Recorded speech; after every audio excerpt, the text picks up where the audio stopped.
Welcome to the Hashimoto's Doctor Podcast. You're now part of a growing community of people determined to take their health back through education and self-empowerment. But because of the healthcare system today, we don't have access to the types of healthcare that we want. So we have to do things differently. We've got to do things smarter, and we do that by becoming our own advocates. This podcast will give you the perspective and thoughts of one of the world's leading Hashimoto's doctors. So let's get started.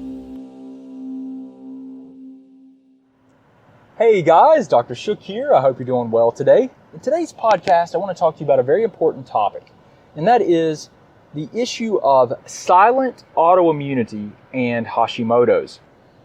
In case you weren't aware of this, didn't know this, about 50% of people that have one autoimmune condition will develop a second autoimmune condition.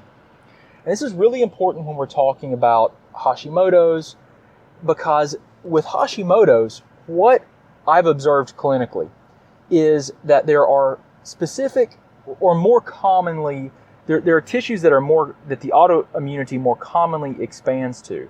And I think it's because with Hashimoto's, the immune system is attacking specific tissues. It's attacking typically the TPO enzyme, which is inside the thyroid, and the thyroglobulin protein, which is inside the thyroid.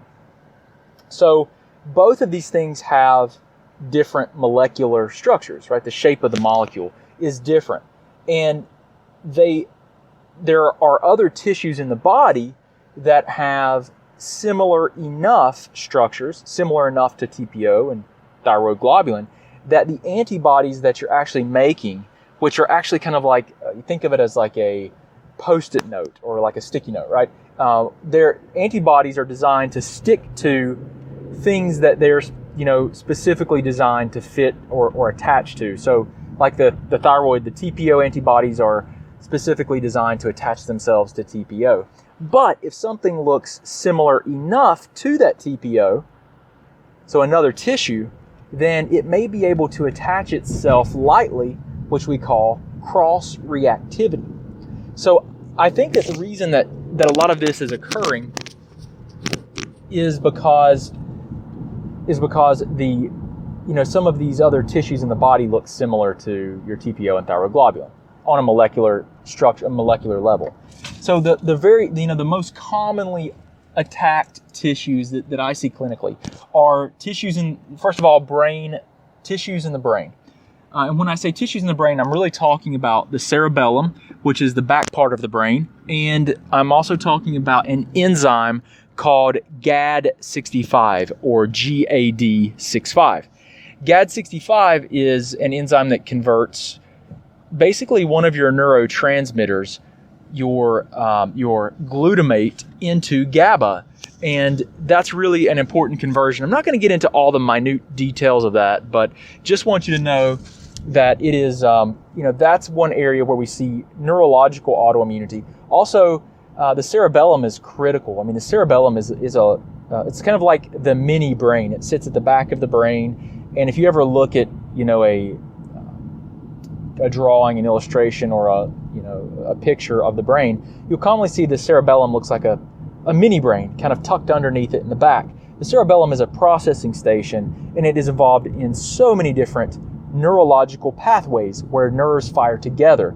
It is critical, and it's really, when we most classically think about it, it's responsible for balance and posture, and that is one of its primary functions, but it serves a lot of other functions. It can be attacked. We can measure to see if there are antibodies against it. We commonly see, so with Hashimoto's, that there's autoimmunity. I'm just going to name the most common tissues that I've observed. So the brain with GAD65 antibodies and cerebellar antibodies, the pancreas, and in particular inside the pancreas, guess what? GAD65 is also there, the same enzyme that's found in the brain, and it's responsible in the pancreas for controlling the release of insulin. So sometimes you'll see that people will start having problems controlling blood sugar, and it's not, they think it's type 2 diabetes, but it's actually not. It's actually this autoimmunity against GAD65, and there's a problem with the control and release of insulin.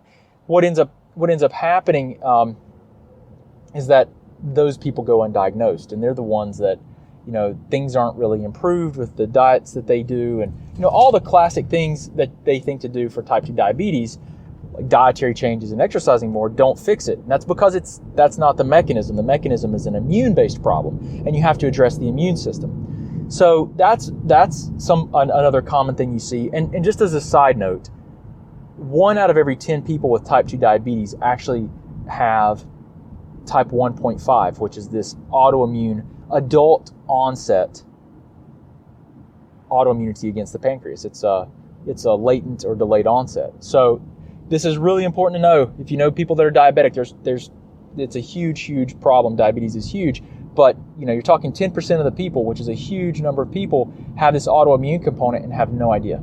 And so it has to be addressed differently. So the brain, the pancreas, the gut. So celiac disease, we know, is a full-blown autoimmune condition where the intestinal wall gets destroyed, and it's due to the reactivity to gluten. And there's a strong correlation between celiac disease and Hashimoto's. We also see, I see this clinically, we check this more than some of these other conditions. We check for expanded autoimmunity with this particular case, which is antibodies against cells of the stomach. It's called pernicious anemia when it's bad enough.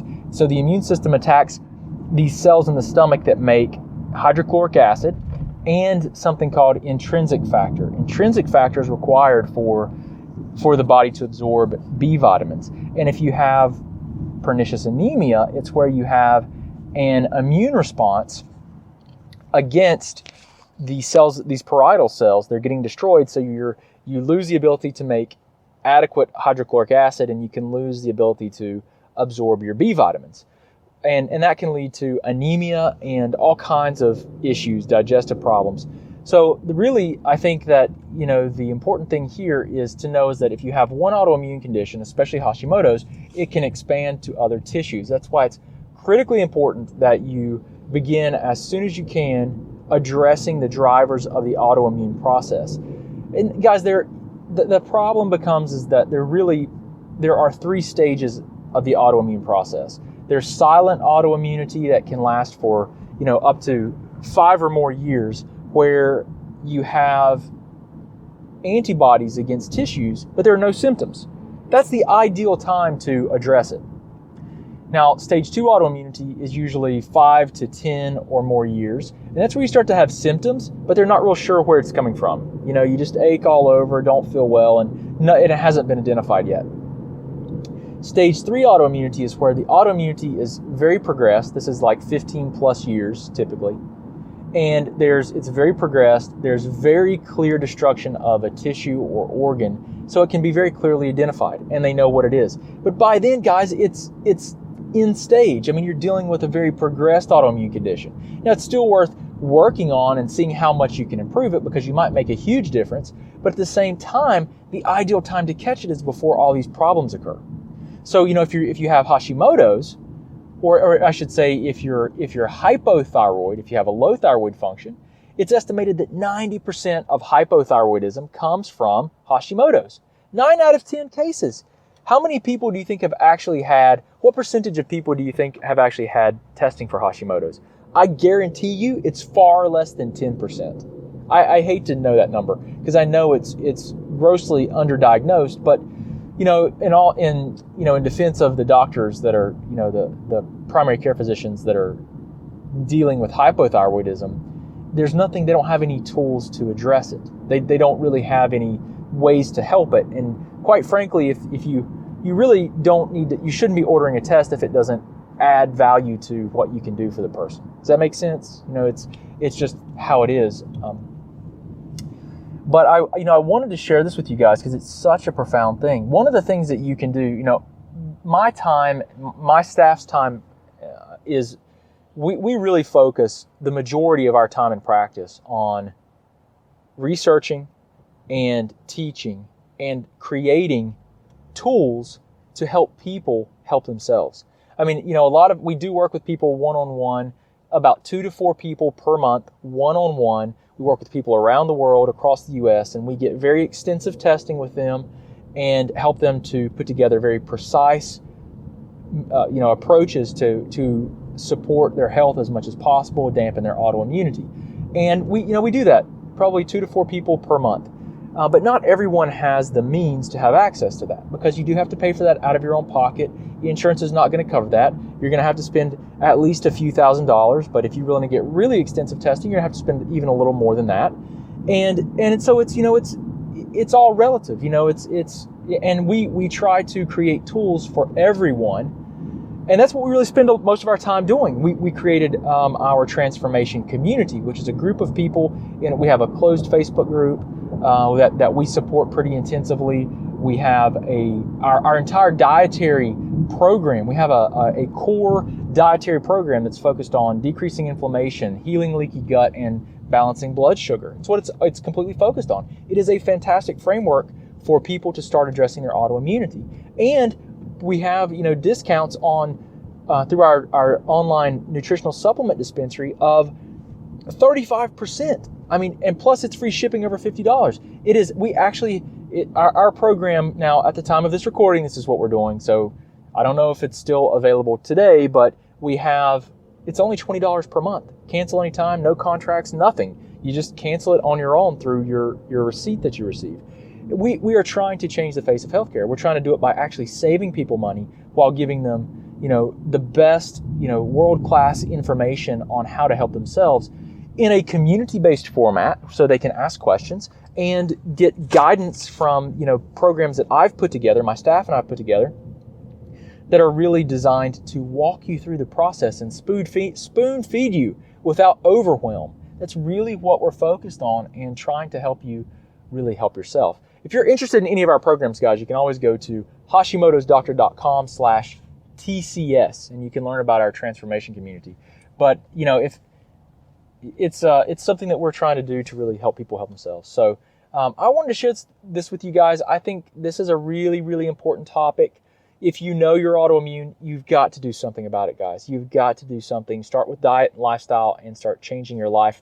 We've put together programs to help you help yourself. And unbelievably, it saves you money to be part of our community, literally. If you buy any supplements, you're saving money.